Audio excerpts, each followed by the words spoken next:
Aiden Mercer had spent 12 years building a fortune on the other side of the world. Every month, without fail, he sent money home to make sure his father would never know hardship again. He believed he was paying for comfort, dignity, and peace. But when he returned to Ohio without warning, he found his father alone in a failing nursing home, wearing donated clothes and sitting in a wheelchair patched together with tape. And when the old man finally recognized him, he whispered something far worse than any greeting. "If they know you've come back, they'll finish what they started." Welcome to today's story. If you enjoy emotional drama and shocking twists, don't forget to like this video and subscribe for more unforgettable stories. And before we begin, let me know where you're watching from in the comments. 12 years earlier, Aiden had left believing he was protecting his family. At 42, Aiden was everything people imagined when they thought of success. He owned a rapidly growing infrastructure company based in Singapore. His projects stretched across several countries. Industry magazines called him visionary. Investors trusted him, competitors feared him. Yet despite everything he had built, there was one thing he never stopped doing. Every month on the first day, he wired money to Ohio. The transfers had become a ritual. He never missed one. The money was for his father. Walter Mercer had worked hard his entire life. After Aiden's mother passed away years earlier, Walter had lived alone in the family home just outside Columbus. Aiden hated being so far away, but Walter had always insisted he was fine. "Build your future," he would say during their calls, and Aiden believed him. For years, he imagined his father enjoying retirement in the house he loved. Private nurses when needed, good medical care, no financial worries. That belief stayed intact until the morning Aiden returned home. His driver followed the address listed in Walter's records. Aiden expected a neighborhood of quiet homes and trimmed lawns. Instead, the car stopped in front of a warm brick building with peeling paint and a faded sign. Riverside Care Center. Aiden frowned. There had to be a mistake. He checked the address twice. It was correct. Inside, the smell of disinfectant mixed with age and neglect. The lobby furniture looked decades old. A television mounted in a corner played to an empty room. A woman at the front desk looked up. "Can I help you?" "I'm here to see Walter Mercer." The woman's expression changed slightly. "Your family? I'm his son." For a second she simply stared. Then she quietly stood. "Please follow me." The walk down the hallway felt longer than it should have. The carpets were worn. Several lights flickered overhead. Aiden noticed a maintenance cart parked beside a water stain spreading across the ceiling.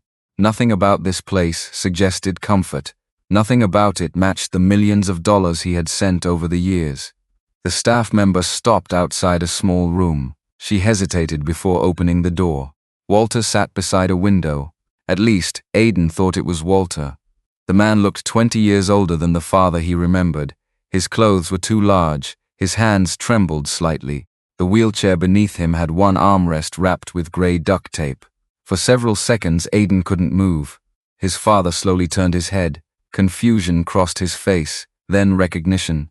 His eyes widened. "Aiden?" The word barely escaped his lips. Aiden crossed the room immediately. "Dad." Walter stared at him as though he was seeing a ghost. Then fear replaced surprise. Real fear. "You shouldn't be here." Aiden frowned. "What are you talking about?" Walter looked toward the door. His hands tightened against the wheelchair. "You have to be careful." "Dad? Careful of who?" Walter didn't answer. Instead, he lowered his voice. "If they know you're back, they'll finish what they started." Aiden felt a chill move through him. Before he could ask another question, a nurse appeared at the doorway. Walter immediately fell silent. His entire posture changed. The fear disappeared behind a mask of exhaustion. Aiden noticed it. So did the nurse. She offered a strained smile. "Mr. Mercer needs his medication." Aiden stepped aside. As the nurse worked, he watched his father carefully.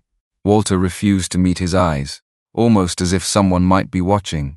Later that afternoon, Aiden sat with a senior administrator in a cramped office. He asked simple questions. The answers made less and less sense. Walter had been admitted 3 years earlier. Payments had been inconsistent. Medical requests had often been denied. Maintenance fees had gone unpaid multiple times. Aiden stared at the woman. "That can't be right." She shifted uncomfortably. "The financial contact listed for your father has handled most matters." "Who?" She looked at the file. "Grant Mercer." Aiden knew the name immediately, his older cousin. The same cousin who had promised years ago to check on Walter whenever Aiden couldn't. The same cousin who regularly told him everything was fine. The administrator cleared her throat. Mr. Grant visits occasionally. Occasionally? She gave a small nod. Aiden looked back at the paperwork. Nothing added up. Not the missing money, not the nursing home, not the fear in his father's eyes. When he returned to Walter's room that evening, the old man seemed calmer. Outside, darkness had settled over the parking lot. The room was quiet. Walter looked toward the hallway, then toward the door, making sure they were alone. Slowly, his trembling hand slipped beneath a folded blanket. He pulled out a worn envelope. The paper looked old, protected, hidden. For years, perhaps. Walter pressed it into Aiden's hand. His voice dropped to a whisper. "Don't let Grant see this." Aiden looked down at the envelope, then back at his father. And for the first time since coming home, he realized this wasn't just a story about neglect. It was the beginning of something far bigger. Aiden stared at the envelope long after Walter had released it. The paper was yellowed at the edges and worn soft from being handled too many times. There was no name on the front, no date, nothing that explained why an 80-year-old man would hide it beneath a blanket in a nursing home room. Walter's eyes remained fixed on the doorway. "Put it away," he whispered. Aiden slipped the envelope inside his jacket. "What's in it?" Walter swallowed. "Proof. Proof of what?" The old man looked exhausted suddenly, as if even answering questions carried a cost. Not here. The hallway outside filled briefly with the sound of a cart rolling past. Walter's shoulders tightened. Aiden noticed. His father had never been an anxious man. Walter Mercer had spent decades running construction crews, negotiating contracts, and handling problems without complaint. The frightened man sitting in front of him felt like someone else. Aiden leaned forward. "Dad, who are you afraid of?" Walter hesitated. Then he looked away. People who don't want old men talking. The answer only made the knot in Aiden's stomach tighten. He stayed another hour, but Walter said very little after that. Every time the conversation drifted toward money, paperwork, or family, the old man's expression closed. By the time Aiden left the room, darkness had fully settled outside. He drove directly to his hotel. The envelope sat on the desk in front of him for nearly 10 minutes before he finally opened it. Inside were several folded sheets of paper, letters, his father's handwriting. Aiden recognized it instantly. The first letter was dated almost 3 years earlier. "Dear son, I hope this reaches you. I have asked Grant twice for your new number, but he says you're too busy and shouldn't be disturbed." Aiden stopped reading. His chest tightened. He unfolded the next page. There were more letters, 7 in total, written over a span of nearly 3 years. None had ever reached him. He sat down slowly. Every letter told part of the same story. Walter had been confused when his house was sold. Walter had repeatedly requested copies of financial statements. Walter had asked why certain bills were unpaid despite the money Aiden supposedly sent. Walter had begged for contact, and every single letter ended the same way. "Please call when you can. I miss hearing your voice." Aiden pressed a hand over his mouth. For years he had believed the distance between them was mutual. He thought his father preferred brief conversations. Thought age had made Walter quieter. Thought time had simply changed their relationship. Now he wasn't sure any of that was true. Near midnight he spread the letters across the desk.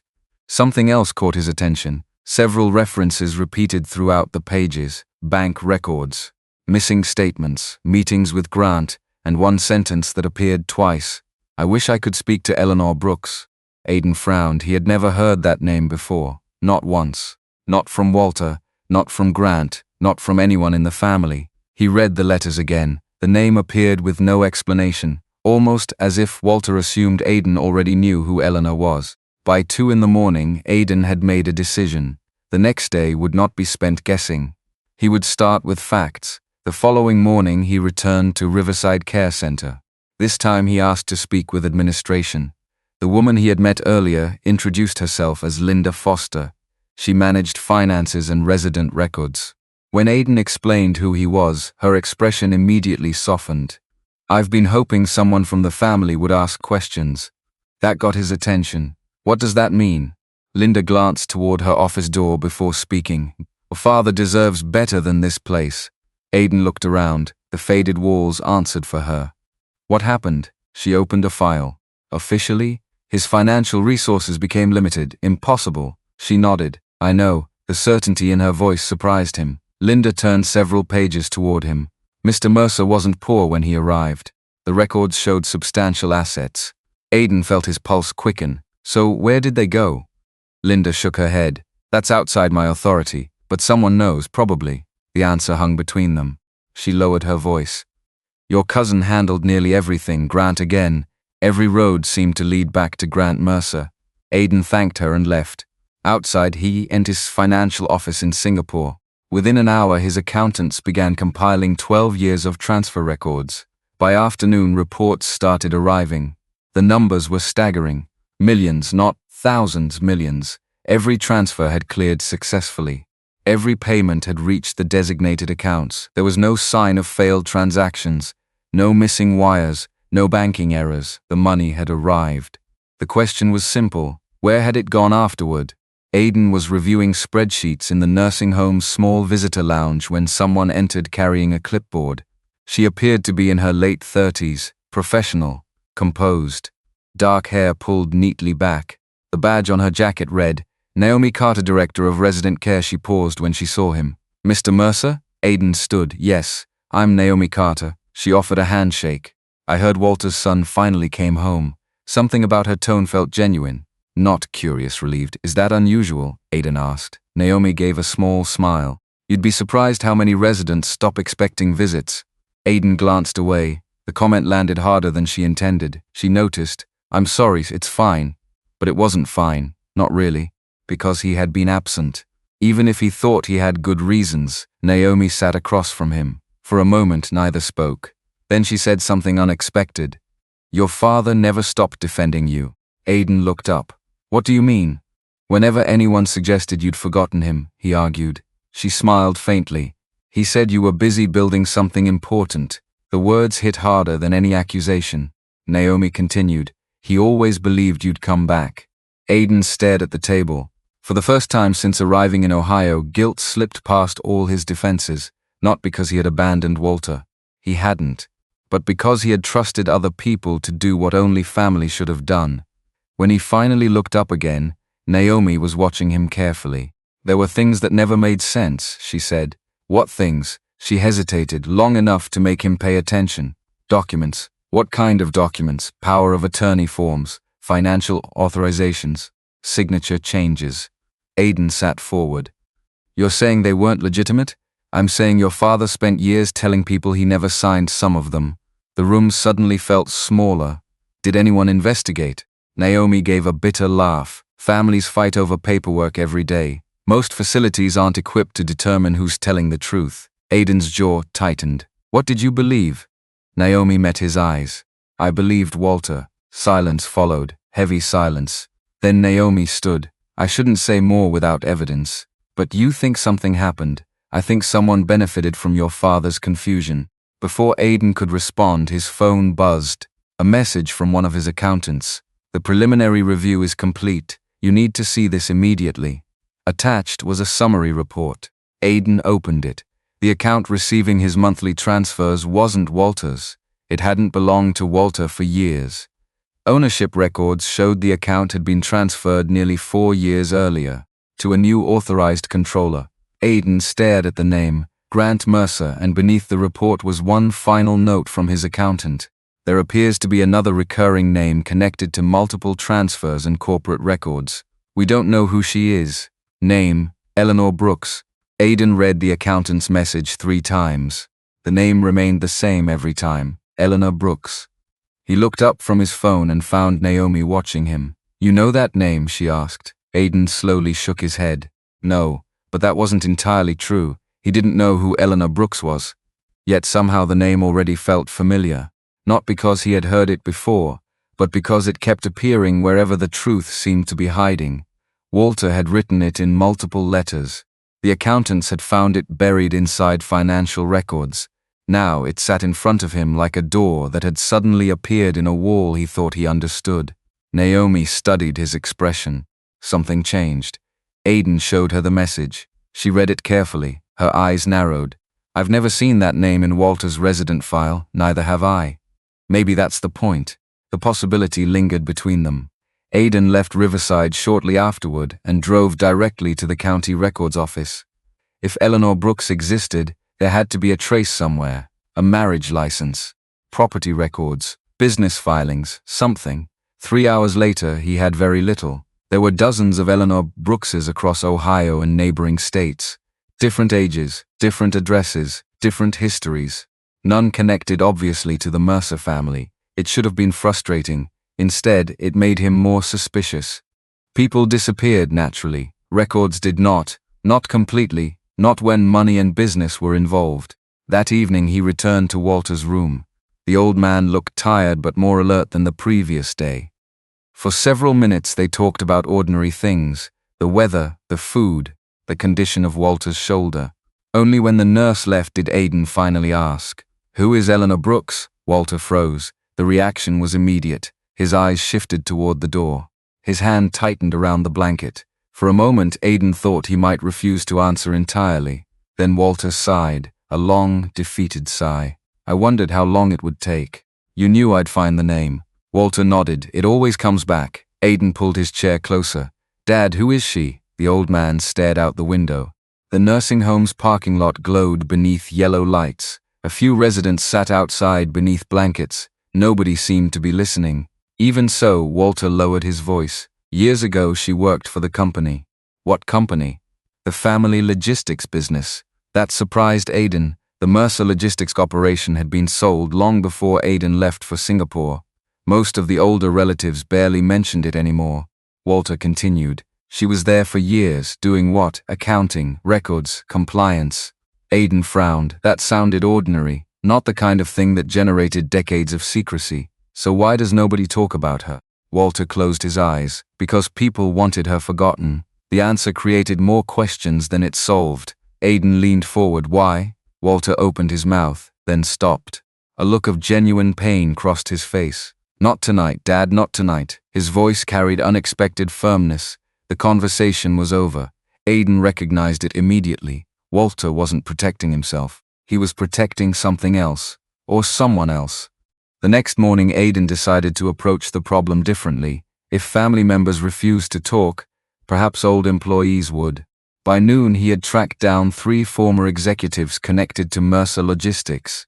The first claimed not to remember Eleanor. The second ended the call the moment her name appeared. The third was an 82-year-old retired operations manager named Frank Donnelly. Frank agreed to meet. They sat in a small diner outside Columbus. The man's hands shook slightly as he lifted his coffee cup. Age had slowed him, his memory had not. The moment Aiden mentioned Eleanor Brooks, Frank became very still. "Who told you that name?" "My father." Frank looked away. For several seconds he said nothing, then he laughed quietly. Not because anything was funny, because something old had finally caught up with him. "I always wondered when this would happen." Aiden's pulse quickened. "What happened?" Frank rubbed his forehead. "The short version? I'll take any version." Frank stared through the window. "Your family made a decision 20 years ago." "What kind of decision?"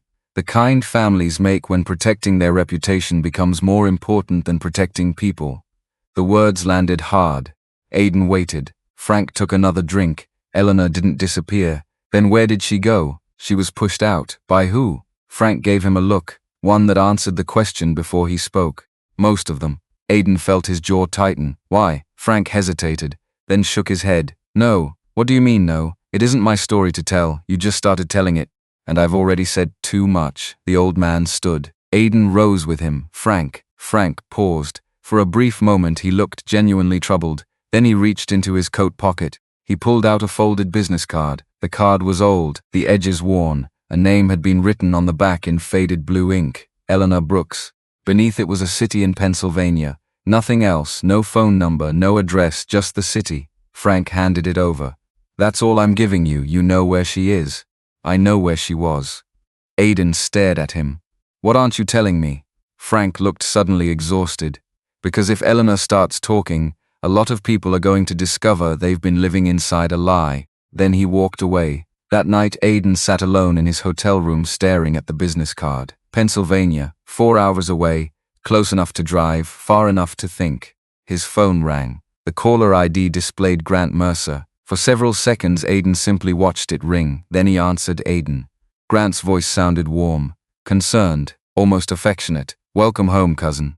The performance was impressive. Aiden nearly admired it. "How did you know I was back?" A pause, barely noticeable. Then Grant laughed. "Small town." "Right, I heard you've been visiting Walter." Aiden said nothing. Grant continued. "He's had some difficult years, so I've noticed." Another pause, longer this time. "I've done my best." The words felt rehearsed, prepared, as if Grant had expected this conversation eventually. "Really?" Aiden asked quietly. "Of course." Aiden looked at the transfer records on the desk. Millions of dollars. Gone. His grip tightened. "Then maybe we should sit down and talk."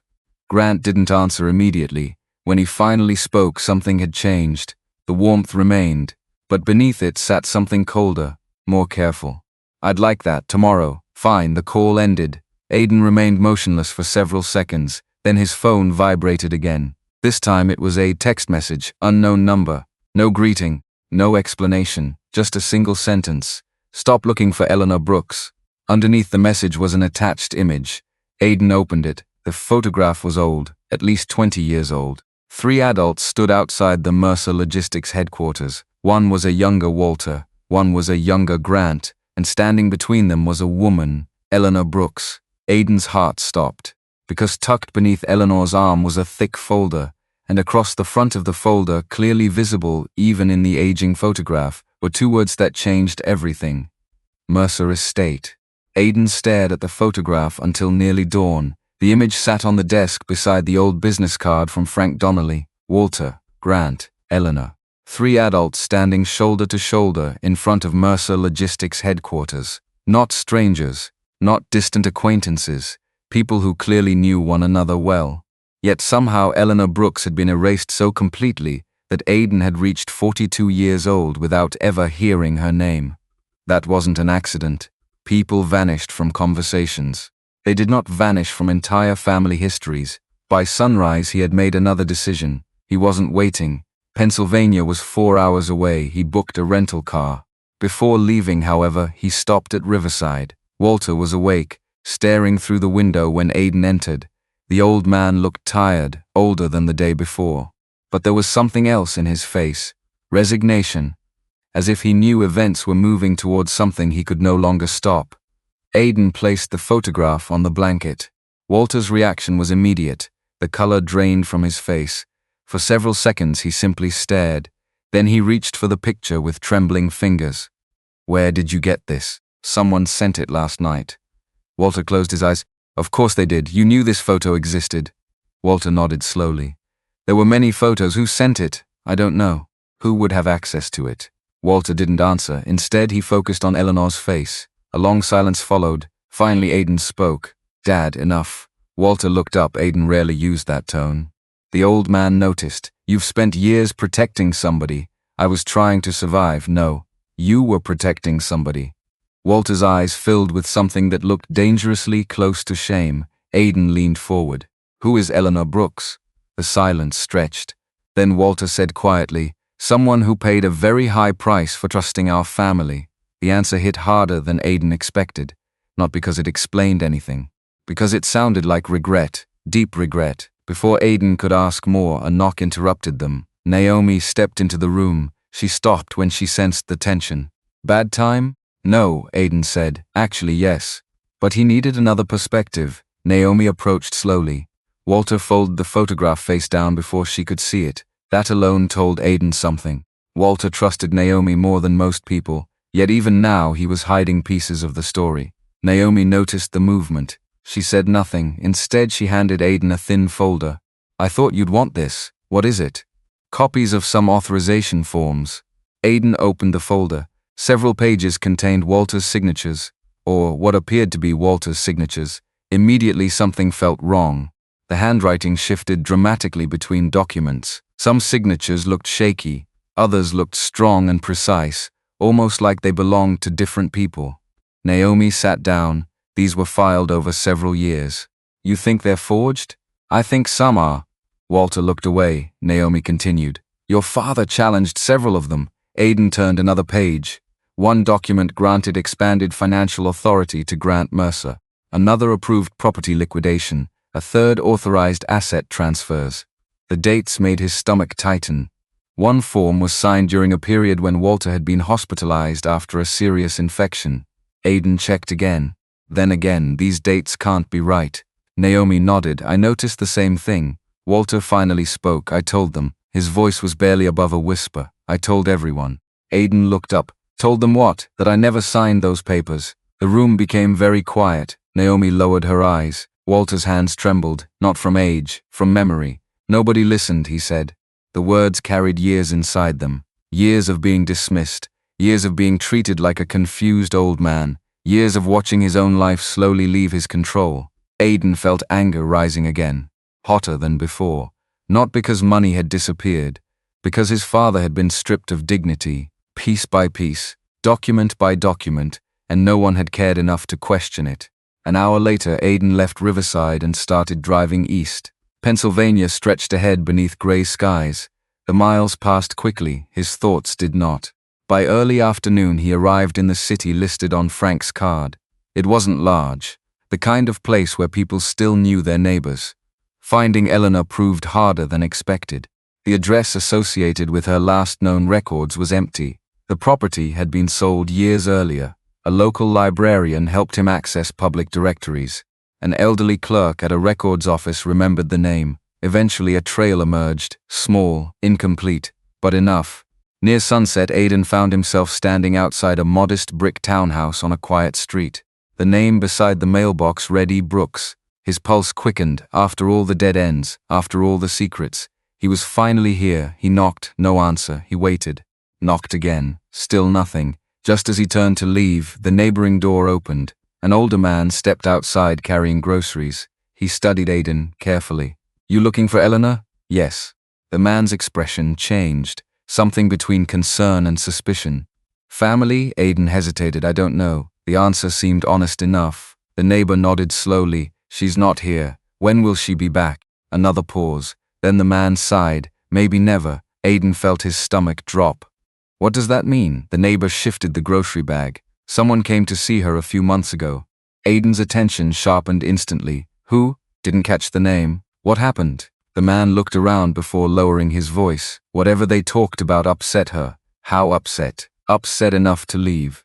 The words landed like a stone. When? About 6 months ago. Did she say where she was going? No. Did she leave any contact information? The neighbor shook his head. Then something seemed to occur to him. Wait, he disappeared inside his house. Aiden stood motionless on the sidewalk. A minute later, the man returned holding an envelope, yellowed, sealed. Eleanor gave this to me. Aiden stared. The neighbor extended it. She said if anyone ever came asking about Mercer, I should hand it over. The world seemed to narrow around that single word. Mercer. Not Aiden, not Walter Mercer. As if Eleanor had been expecting this moment for months. Maybe years. His hands tightened around the envelope. Did she say anything else? The neighbor nodded. Just once. She said eventually the truth would come looking for itself. Aiden looked down at the envelope. His name wasn't written on it, neither was Walter's. Instead, written in careful handwriting across the front were 6 words, to the rightful heirs of Mercer. Aiden did not open the envelope on the sidewalk. The neighbor was still standing there, watching him with quiet curiosity. Whatever Eleanor Brooks had left behind, it had survived months untouched. It deserved more than being torn open under a street lamp. He thanked the man and drove to a small hotel on the edge of town. Only after locking the door behind him did he place the envelope on the desk. For a long moment he simply stared at it. To the rightful heirs of Mercer. Not heir, heirs, plural. That single word bothered him more than anything else. Finally, he broke the seal. Inside were copies. Not originals, photocopies of legal documents, handwritten notes, and several pages from what appeared to be estate records. The first page carried the letterhead of a law firm that no longer existed. The date was 22 years old. Aiden scanned the document, then read it again. His pulse began to quicken. The document referenced the Mercer family trust, a trust he knew existed, a trust he had always assumed passed through the family in a straightforward way. But attached to it was something he had never seen before, an amendment, one that listed multiple beneficiaries, Walter Mercer, and another name. The photocopy was partially damaged. The second name had been blacked out with heavy ink, deliberately, not by age, not by accident. Someone had hidden it. Aiden turned to the next page. There, Eleanor had left a handwritten note. If you are reading this, then someone finally started asking the right questions. The original trust was changed. Not once. Many times. Look for the second beneficiary. That is where everything begins. Aiden sat back. The room felt suddenly smaller. The second beneficiary. The phrase echoed in his head. Another heir, another person connected to the Mercer estate. Someone important enough to appear in legal documents. Someone important enough to be erased. His phone buzzed. Naomi, he answered immediately. You're still in Pennsylvania? Yes, you sound tired. Aiden laughed without humor. I found something, he explained the envelope. The trust documents, the missing beneficiary, the blacked out name. When he finished, Naomi was silent. Then she said, That's not about money anymore. No, it sounds like someone rewrote family history. That was exactly what it felt like. Not theft, not simple fraud. Something deeper, something older. Aiden looked again at Eleanor's note. Naomi, I need copies of every estate document connected to my father. You think Grant modified them? I think someone did. The distinction mattered, at least for now, because Aiden still didn't know who was responsible, only that too many pieces pointed in the same direction. The next morning he drove back to Ohio. The entire trip felt different. Before he had been investigating financial abuse. Now he was chasing a family secret, one capable of surviving more than 2 decades. By afternoon he was sitting across from Naomi in her office at Riverside. Stacks of files covered the desk, property transfers, power of attorney records, trust amendments, medical authorizations. Together they started building a timeline, hour after hour, document after document. Patterns emerged. Grant's authority expanded gradually over the years. Never dramatically, never enough to attract attention. A signature here, a transfer there, a revised authorization, small changes, the kind people ignored until they were viewed together. Then Naomi found something. She stopped turning pages. What is it? Aiden asked. She slid a document toward him. Trust amendment, dated 18 years earlier. Aiden read slowly, then froze. The amendment referenced a beneficiary modification, not a removal, a modification. Someone's share had been altered. The name itself was missing from this copy, but the legal language remained. The beneficiary had existed. There was no doubt anymore. A second heir had once stood beside Walter in the trust. Can we get the original? Aiden asked. Naomi nodded slowly. If it still exists, who would have it? The law firm that handled the estate, or whoever inherited their records. Aiden immediately made calls. Most led nowhere. The original attorneys were dead or retired. The firm had dissolved years ago, but by evening one lead finally appeared, a record storage company outside Cleveland. Thousands of archived legal files, some dating back decades. The manager agreed to search. It would take time. Aiden hated waiting, but there was no alternative. That night he visited Walter. The old man looked stronger than he had a week earlier, not healthier, relieved. As if Aiden's presence alone had lifted part of a burden. Aiden sat beside him. Neither spoke for several minutes.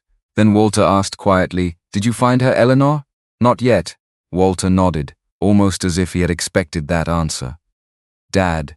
Walter looked over. There was another Mafenis face changed. Not surprise, recognition. Aiden noticed immediately. You knew. Walter stared toward the window. Outside, evening settled over the nursing home grounds. Finally, he whispered, I suspected. Who was it? Walter closed his eyes. A long silence followed. Then he shook his head. I never knew for certain. That's not enough, I know. Aiden leaned forward. Was it family? Walter's jaw tightened. Another silence. Longer this time, then very quietly. Yes, the word hit like a hammer. Family. Not a business partner. Not a charity. Not an employee family. Aiden's mind raced. Every possibility felt impossible. Every answer created new questions. Why erase a family member from the trust? Why hide their identity? Why spend decades burying records? Walter suddenly looked exhausted, more exhausted than before. I should have pushed harder, he said. Aiden frowned. What do you mean? When questions started appearing, his voice cracked slightly. When Eleanor warned me. The room became very still.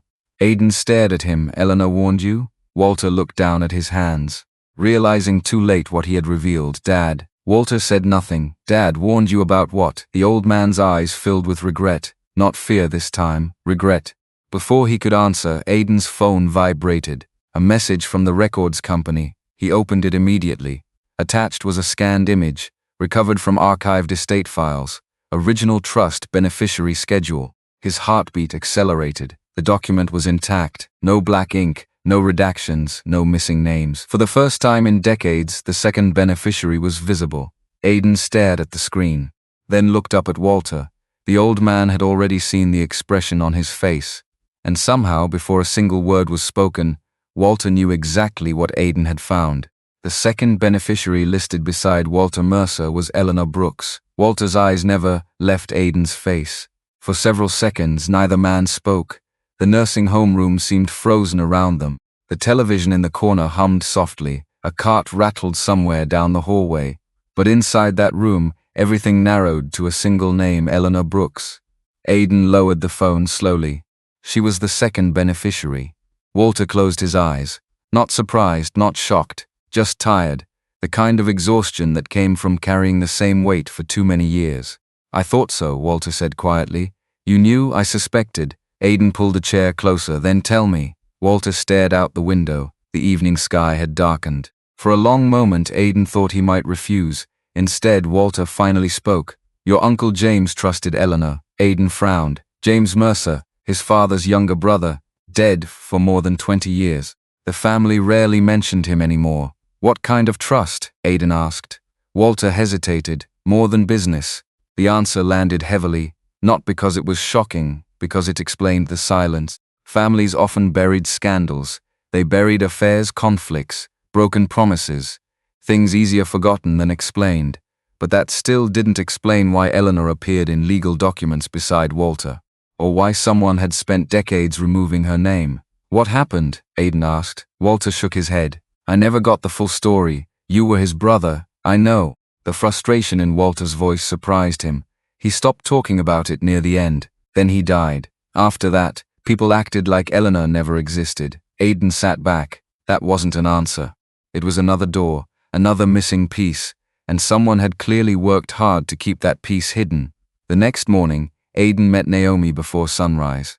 She listened carefully as he explained what the archived trust records had revealed. Her expression darkened. "That changes everything, I know." Grant wasn't hiding a random beneficiary. No, he was hiding a person. Aiden nodded, and people had stories, relationships, witnesses, memories, which meant Eleanor herself might be the most important piece of evidence left.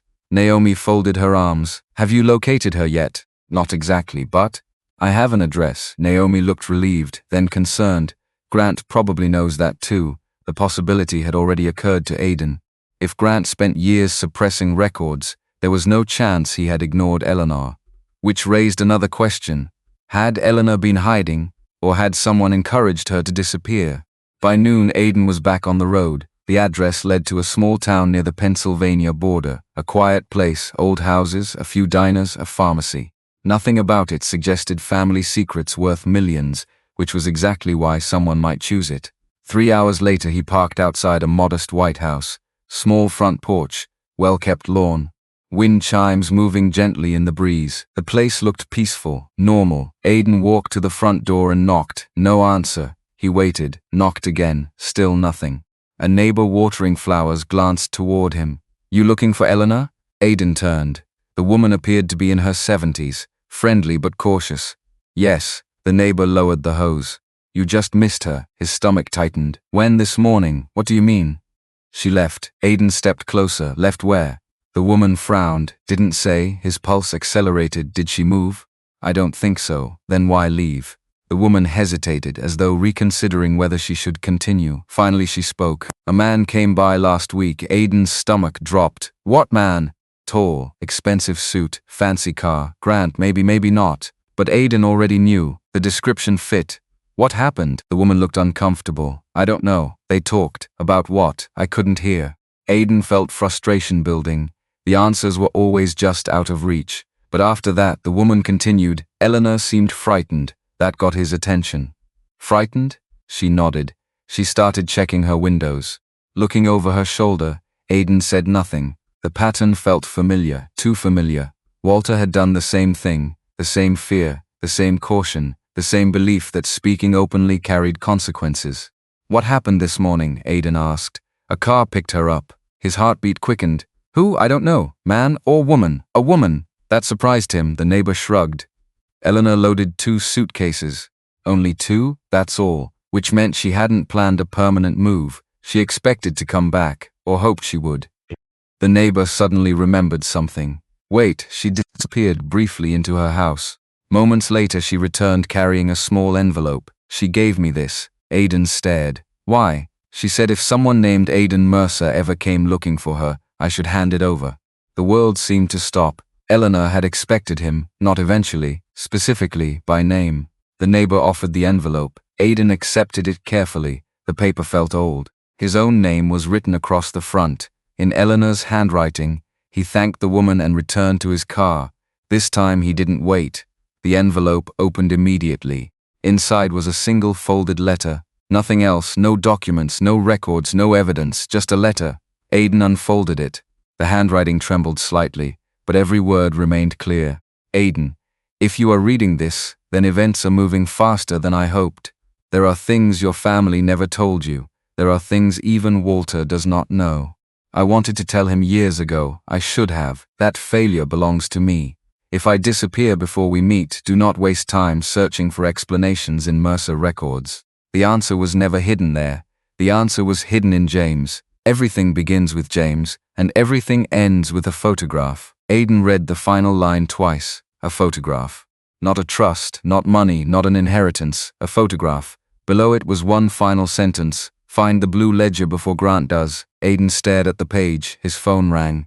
"Naomi," he answered immediately. Her voice sounded urgent. "Aiden, where are you?"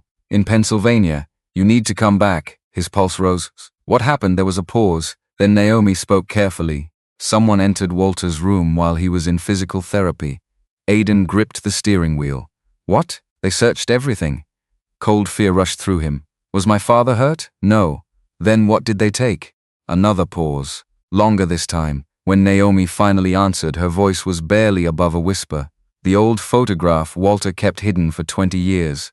And for the first time, Aiden realized someone else was still searching for the same truth. Aiden turned the car around before Naomi had even finished speaking. The drive back felt twice as long as it should have. His mind kept replaying the same questions. Who knew about the photograph? Why take it now? And how could someone have known it existed? Only a handful of people had seen Walter's room. Even fewer knew he kept anything hidden there. By the time Aiden reached the nursing home, darkness had settled over the parking lot. Naomi was waiting near the entrance. She looked exhausted and angry. "Show me." Without a word, she led him upstairs. Walter's room appeared almost untouched at first glance. The bed remained made. The curtains were open. Nothing looked broken. Then Aiden noticed the drawers. Every one of them stood slightly open. The closet door hung crooked. Boxes had been moved. Folders shifted. Someone had searched carefully, not for valuables, for information. Walter sat quietly near the window. He seemed older than he had that morning, smaller somehow, as if another piece of safety had been taken from him. "Are you okay?" Aiden asked. Walter nodded. They waited until therapy. His voice sounded flat. "They knew exactly when I'd be gone." That bothered Aiden more than the theft itself. This wasn't random. Someone understood the nursing home's schedule. Someone had planned it. Naomi crossed her arms. No signs of forced entry. Aiden looked at her. "You think it was someone connected to the facility? I don't know. But whoever entered knew where to look." Walter suddenly spoke. "They didn't only take the photograph." Aiden turned. "What else?" Walter pointed toward an empty space inside the dresser. There was a notebook. Aiden felt his pulse quicken. "What kind of notebook?" "Blue." The words hit him immediately. The blue ledger, Eleanor's letter. Everything ends with a photograph. Find the blue ledger before Grant does. Someone had already found it. Or thought they had. Aiden sat beside his father. "What's inside?" Walter rubbed his forehead. "I never read most of it. You kept it for 20 years. I was afraid to read it." The admission surprised Aiden. Walter had survived decades of business pressure, family conflict, and personal loss. Fear wasn't a word Aiden associated with him. Yet here it was, raw and honest. "I thought if I ignored it, maybe the trouble would stay buried." A bitter laugh escaped him. It didn't. Naomi pulled a chair closer. "What was in the notebook?" Walter stared at the floor. James gave it to me a few weeks before he died. The room fell silent. For the first time, Walter seemed ready to speak openly. He told me if anything happened to him, I should keep it hidden. Aiden leaned forward. Did he explain why? No, did you ask? Of course. Walter looked away. He said the fewer people who knew, the safer everyone would be. Aiden hated those words. People always claimed secrecy was protection. Usually it protected the wrong person. What about the photograph? Aiden asked. Walter hesitated. Is not fear this time. Regret. It showed James and Eleanor together. Aiden frowned. That's all? No. Walter swallowed. There was someone else in the picture. The answer landed heavily. Someone else? The missing piece? The person everyone seemed determined to erase. Who? Aiden asked. Walter looked directly at him. I never knew. That answer sounded impossible.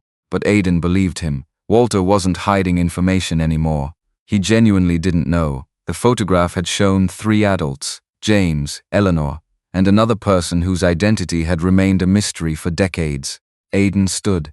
The room suddenly felt too small. Someone had stolen the photograph and the ledger because they knew what those items represented. Proof, connections, history, maybe motive, maybe inheritance, maybe something even larger. His phone vibrated, a text message, unknown number, only one sentence. Stop digging. Some truths destroy families. Aiden stared at the screen, then deleted the message. No response, no reaction. Whoever sent it wanted fear. He wasn't giving them that. Naomi noticed. What happened? Nothing useful. He slipped the phone away, but his jaw tightened. The timing was too perfect.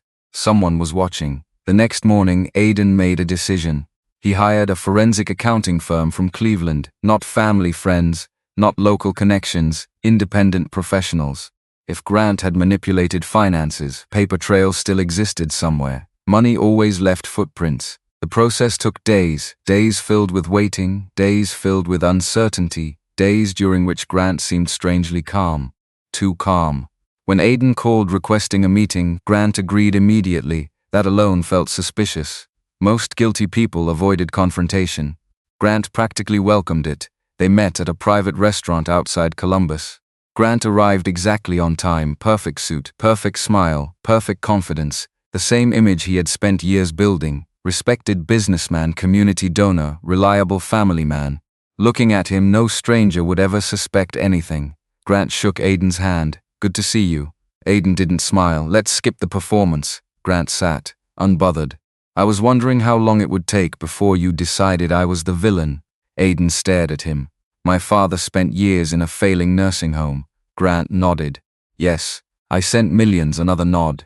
And somehow none of it reached him. Grant folded his hands. That's what you believe. The answer irritated Aiden instantly. Not because of what Grant said, because of how calm he sounded.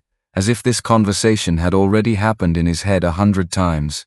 You sold Walter's house. It was legally authorized. You altered trust documents. Grant smiled faintly, careful. The warning was subtle, but unmistakable. Aiden leaned forward. Who visited Eleanor Brooks last week? For the first time, Grant's expression shifted, barely, but enough. Aiden saw it. Recognition. Grant knew exactly who Eleanor was. The silence lasted only a second, then Grant recovered. I haven't heard that name in years. Lie. Aiden felt it immediately, not because of evidence. Because Grant answered too fast, too smoothly. The reaction belonged to someone prepared, not someone surprised. You should leave Eleanor alone, Grant said quietly. Aiden froze. There it was, the first real crack. Not denial, not confusion, a warning. Grant leaned back. Some people have spent decades trying to move on. From what? Grant's eyes hardened. From mistakes. The word lingered between them. Mistakes. Not misunderstandings, not rumors. Mistakes, meaning something real had happened. Something serious enough to reshape multiple lives. Aiden stood. The conversation was over. Grant didn't try to stop him. Didn't raise his voice, didn't threaten him. That was what made it unsettling. As Aiden turned away, Grant spoke one final sentence. Ask yourself why James never trusted anyone with the full truth. Aiden stopped, then slowly looked back. Grant's expression remained unreadable. What does that mean? For the first time during the entire meeting, Grant looked genuinely tired. Not guilty, not afraid. Tired. Because the truth wasn't dangerous for him. Grant paused. It was dangerous for Walter. Aiden left without another word. Hours later, back at the nursing home, Naomi was waiting outside Walter's room. She looked stunned, almost speechless. "What happened?" Aiden asked. She handed him a document, freshly delivered, no return address, no signature, just a photocopy. Aiden looked down. At first it appeared to be an old legal record. Then he saw the names James Mercer, Eleanor Brooks, and Walter Mercer. His breathing slowed. At the bottom sat a handwritten note. 3 words, "Check hospital archives." Beneath the note was a date from 21 years earlier, the exact week James Mercer died. And beside that date, partially obscured by age and ink, was the reference number of a sealed hospital file that should never have existed. Aiden stared at the photocopied record for nearly a full minute. The date matched exactly, 21 years earlier, the week James Mercer died.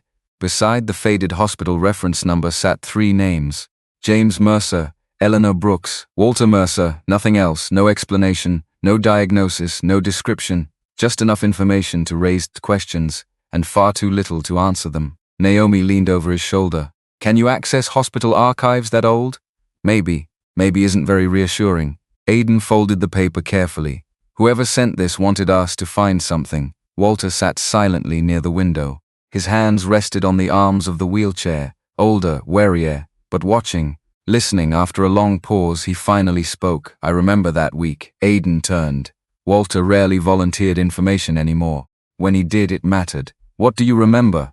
Walter looked toward the darkening sky. "James disappeared for 3 days before he died." The room grew quiet. "Disappeared?" Walter nodded. "No calls, no explanations. When did he come back? The day before." Aiden frowned. "And he was at a hospital?" "I didn't know that until now." Walter pointed at the document. But apparently he was. The realization settled heavily over the room. Someone had hidden hospital records for more than 2 decades. Not financial records, not inheritance paperwork, medical records. Which meant whatever happened that week wasn't just about money. The next morning, Aiden contacted an attorney specializing in estate and privacy law. The answer wasn't encouraging. Obtaining sealed medical files after 21 years wouldn't be easy, especially if the patient was deceased, but not impossible. The process would take time. Court requests, verification, paperwork, more waiting. Aiden hated waiting. Too much had already been lost to silence. That afternoon, Naomi entered Walter's room carrying a cardboard storage box. "I found something." Aiden immediately stood. "What is it?" "Archived resident property." She set the box on the table. "When Walter moved here years ago, several personal items were catalogued." Walter looked surprised. "I thought those were lost." "So did I." Naomi opened the box. Inside were old folders, receipts, a broken watch, letters, photographs, not the stolen photograph, different ones. Most were ordinary. Family gatherings, business dinners, charity events. Then Aiden noticed something. One photograph had been folded in half, deliberately, carefully. He picked it up. The image showed a company banquet from decades earlier. Adults standing beside decorated tables, nothing unusual, except one woman, Eleanor Brooks. Aiden recognized her immediately from recent photographs, older now but unmistakable, standing only a few feet away from James Mercer, and looking directly towards someone who had been folded out of the picture. His pulse quickened. He carefully unfolded the hidden section. A 4th person appeared. A man, middle-aged, unknown, not Walter, not James, not Grant, someone else. Someone positioned between Eleanor and James, someone important enough to remove. Naomi leaned closer. "Do you know him?" "No." Walter stared at the image, then suddenly went pale. Aiden noticed immediately. Dad Walter's eyes remained fixed on the photograph. His breathing slowed. For a moment he looked genuinely shaken. Then he whispered a name. Harold Voss. Neither Aiden nor Naomi recognized it. "Who was Harold Voss?" Aiden asked. Walter swallowed. "He worked with my father." "What kind of work?" Walter hesitated. Then came the answer. "He managed family trusts." Aiden's heartbeat accelerated. Trusts, inheritance, money, the same subjects appearing again and again, yet Harold Voss had never appeared in any records uncovered so far, not once, which made his absence suspicious. "Where is he now?" Naomi asked. Walter laughed softly. Not amusement, bitterness. "He died 15 years ago, of course he had." Every person connected to the truth seemed either dead, frightened, or hidden. Aiden slipped the photograph into a folder. One more piece, one more missing connection, one more reason someone had stolen the ledger. 3 days later, the forensic accountants finally called. Aiden answered immediately. The lead investigator sounded serious. "We found something." Aiden stepped into a private office. "What?" "The missing money." His grip tightened around the phone. "How much?" "More than $11 million over 12 years. Even though he expected a large number, hearing it aloud still felt surreal. 11 million. Sent for his father's care. Gone. Can you trace it?" "Most of it." Aiden sat slowly. The investigator continued. "The funds passed through several trusts and shell entities, controlled by Grant." A pause. Indirectly, the answer bothered him. "What does that mean?" "It means Grant benefited." "But there was another recipient." Aiden closed his eyes. "Another recipient." Again, the same pattern. The same shadow, always someone else. Who? Papers shuffled on the other end. Then the investigator spoke. "The majority of hidden distributions ultimately flowed through a private foundation." Aiden frowned. "What foundation?" "The Mercer Legacy Foundation." His stomach dropped. That foundation carried the family name. Public charity, scholarships, community programs, annual galas, respected, visible, clean, at least on the surface. "Who controlled it?" Aiden asked. The investigator hesitated, then answered. "Grant served as chairman." Aiden expected that. "What else?" Another pause. The vice chair was Harold Voss. The room suddenly felt smaller. There he was again, the dead trustee. The man removed from the photograph, the man standing beside Eleanor, the man nobody mentioned. Aiden thanked the investigator and ended the call, then immediately contacted Naomi. Within an hour they sat together reviewing old public filings. Harold's name appeared repeatedly. Trust manager, foundation officer, financial advisor, always near Mercer assets, always near key decisions. And then, 15 years earlier, his name vanished completely.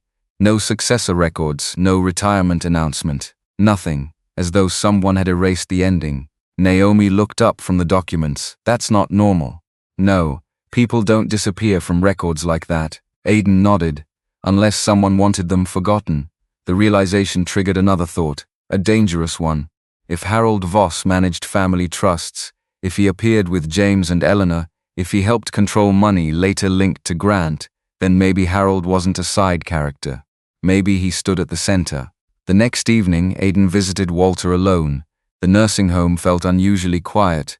Most residents had already gone to their rooms. Soft television sounds drifted through the hallway. Walter looked tired, but alert. Aiden placed the photograph on the table. "Tell me everything you remember about Harold." Walter studied the image. For a long time, he said nothing. Then he slowly reached toward a drawer. From inside, he removed something Aiden had never seen before. A yellowed envelope, old, fragile, sealed. Walter's hand trembled slightly. "I never opened it." Aiden stared. "Why not?" Walter looked directly at him. "Because James told me if I ever opened it, I would learn who the real heir was." The room went completely silent. Walter carefully turned the envelope over. On the front, written in James Mercer's unmistakable handwriting, were 6 words. "Open only after the truth begins." And for the first time, Aiden realized the truth might not be about stolen money at all. It might be about who the Mercer family really belonged to. The envelope sat between them on the small table. Neither man touched it immediately. Walter stared at James's handwriting as though he was seeing his brother again after 20 years. Aiden watched his father carefully. The old fear was still there. Not fear of money, not fear of Grant, something deeper, something older. "Do you want to open it?" Aiden asked quietly. Walter looked at the envelope, then nodded. "Yes," his voice shook.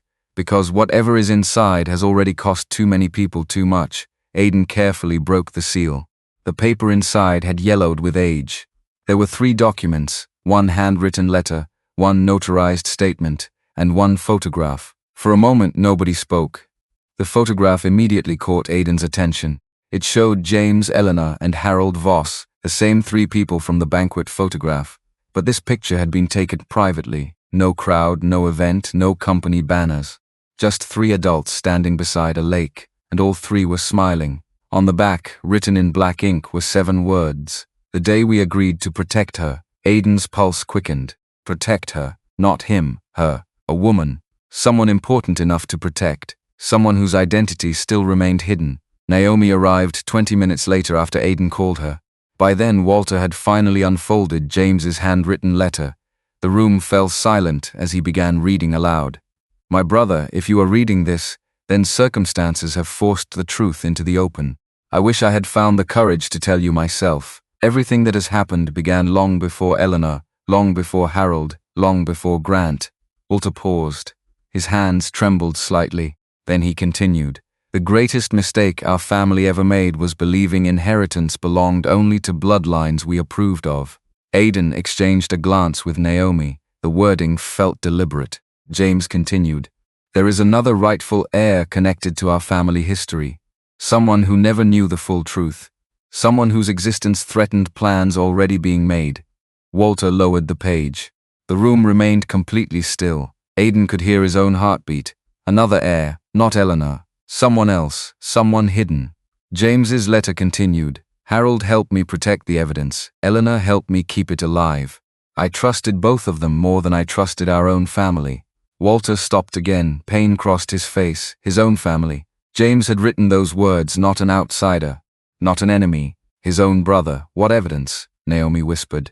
Walter turned to the notarized statement. The answer wasn't there. Not directly. Instead, it described a trust arrangement, a protective legal structure. Assets placed into reserve. Funds intentionally separated from the main Mercer estate. Created decades earlier, the second beneficiary listed wasn't Eleanor. Eleanor was only designated as caretaker, guardian of records.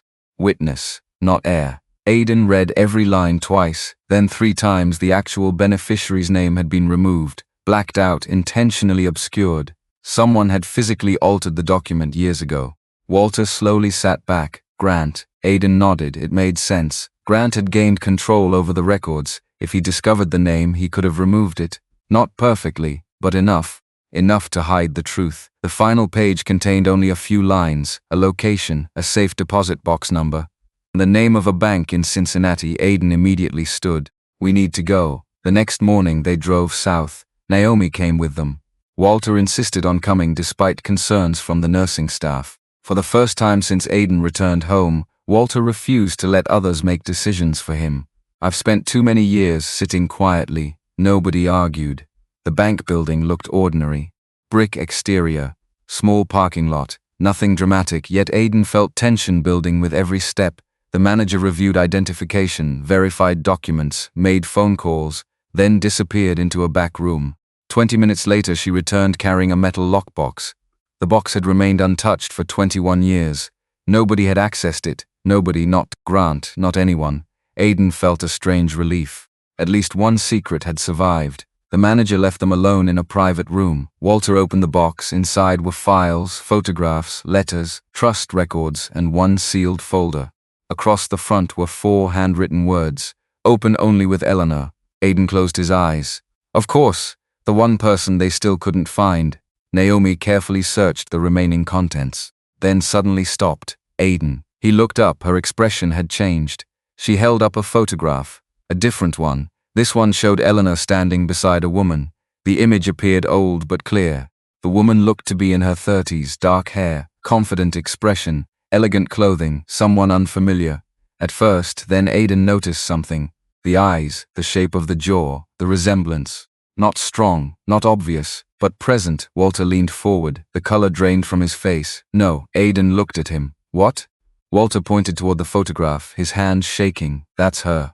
Who? Walter swallowed. The answer barely escaped. Grant's mother. Silence exploded through the room. Naomi stared. Aiden felt the ground shift beneath everything he thought he understood. Grant's mother, standing beside Eleanor, in a photograph hidden for 21 years. Part of the secret, part of the missing history, part of whatever James had died protecting. Walter closed his eyes. Oh my God. Aiden picked up the photograph, turned it over, and found handwriting. A date, a location, and a note. The note contained only one sentence. If anything happens to James, tell the truth about Caroline. Caroline, Grant's mother. The room became very quiet, because suddenly the mystery wasn't only about inheritance. It wasn't only about stolen money. It wasn't only about Walter, or Eleanor, or Harold. Everything was moving toward one person, Grant, and for the first time, Aiden began to suspect that Grant wasn't protecting a fortune. He was protecting the real story of his own family. Then Naomi opened one final envelope from the lockbox. Inside was a certified copy of a DNA request form. Never processed, never submitted, 21 years old. Signed by James Mercer. Signed by Eleanor Brooks. and signed by Caroline Mercer. At the bottom, under the section identifying the two individuals whose relationship was to be tested, were two names. One was Caroline Mercer. The second name had been torn away.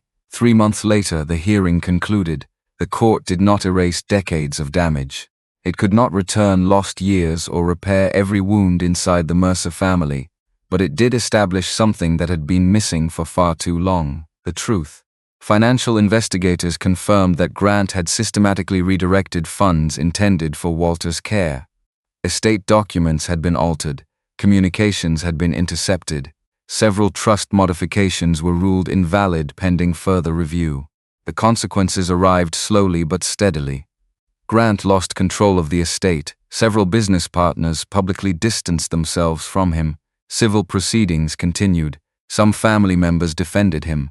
Others stopped answering his calls.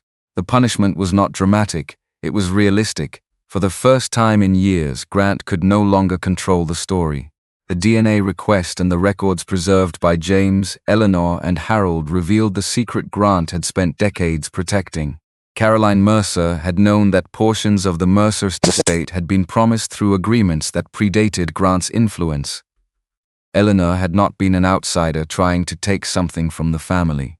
She had been protecting the rights of someone the family chose to ignore.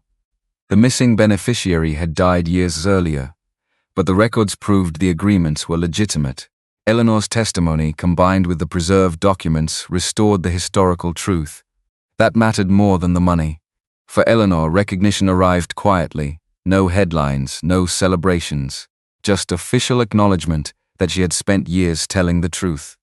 The burden she carried finally belonged to the public record instead of her shoulders. When Aiden visited her one last time before returning home, she smiled gently. "I never wanted the estate," she told him. "I know. I only wanted someone to know what really happened." Aiden nodded. "They do now."